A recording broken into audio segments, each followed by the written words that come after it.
serius ada pegang semua barang ni. Nak belilah. Mana dia ni? Dah bapak. Lambat dah ni. You tak ada common sense ke? Nak dah bapak tu, tinggalkan nombor telefon lah. Gila, kalau tak nak kena dah bapak, bayar dekat management RM50 terserah pakai. Dia cakap apa? Tak ada apa, saya bawa keluar kereta kak. Koyo je perempuan ni.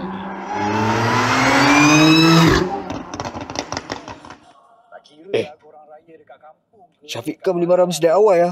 Tak boleh hari ni. Aku ni beli juga Dah jumpa lah pembeli tu Syafiq kau.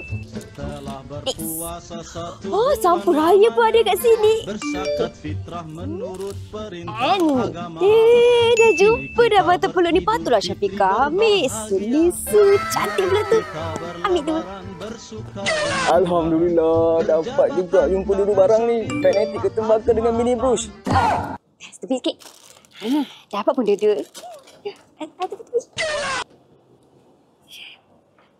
Syafiq kau.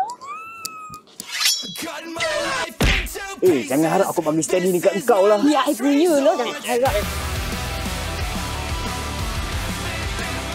Abang Akak, jangan berebut. Apa kata Abang Akak ni main awesome? Boleh? Siapa menang dapat standy. Betul-betul lah. Betul. Kau buat lagi dengan steady tu.